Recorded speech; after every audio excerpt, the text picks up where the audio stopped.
नमस्ते। तो आइए इस चैप्टर का हम दूसरा क्वेश्चन देखते हैं। अगला क्वेश्चन क्या है? बंगाल के नवाबों और ईस्ट इंडिया कंपनी के बीच किन बातों पर विवाद थे?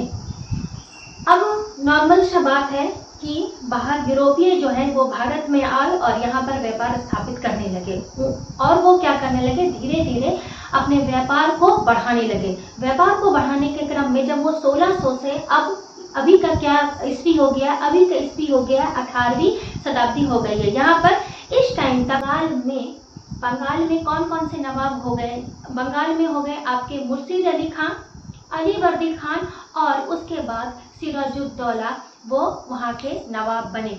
तो ये सब कौन थे? ये सब बहुत शक्तिशाली थे और ये शक्तिशाली थे। और औरंगजेब की क्या हो गई, दिल्ली में मृत्यु हो गई। औरंगजेब के मरने के बाद ये लोग अपना प्रभुत्व स्थापित करने लगे, जिसके कारण से उन्होंने क्या किया, उन्होंने ईस्ट इंडिया कंपनी को, जो बंगाल के नवाब थे, वो लोग क्या किए, ईस्ट इंडिया कंपनी को रियायत देने से मना करने लगे। वो व्यापार की छूट देने से उनको मना करने लगे और उसके बदले में उससे टैक्स चाहते थे, कोई बड़ा नजराना चाहते थे, जिसके कारण से वो इन दोनों के बीच में विवाद का कारण बना। तो आइए हम इसे एक पॉइंट ऑफ व्यू से समझते हैं। तो रियायत देने से इन्होंने मना कर दिया। तो बंगाल के नवाब क्या चाहते थे? तो ईस्ट इंडिया कंपनी से ज्यादा नजराना, टैक्स वो चाहते थे, जो ईस्ट इंडिया कंपनी देना नहीं चाहती थी।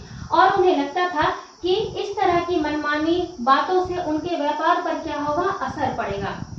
तो चलिए दूसरा देखते हैं कि सिक्के ढालने और किलेबंदी पर रोक। तो बंगाल के नवाबों ने इन व्यापारियों को, इन कंपनियों को सिक्के ढालने की भी अनुमति नहीं दी थी और उनके किले का विस्तार करने पर भी उन्हें रोक लगा दी थी, जिसके कारण से ये कंपनी जो है बौखलाई हुई थी कि अब क्या होगा, अब उसे मानना ही पड़ेगा। उन्होंने फोर्सफुली भी अपनाया कि आप बंगाल के नवाबों से बात की, लेकिन फिर उन्होंने कूटनीति का रास्ता अपनाया।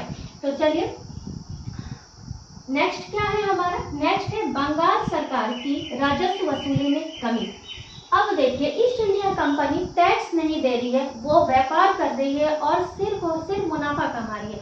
और जब व्यापार करके मुनाफा कमा रही है और टैक्स नहीं देने के कारण बंगाल सरकार के राजस्व में क्या हो गई, कमी हो गई। ऐसा बंगाल के नवाबों ने बताया कि हमारे राजस्व में इनके कारण कमी हो रही है। जब इनके कारण कमी हो रही है तो अपमानजनक पत्र का क्या है?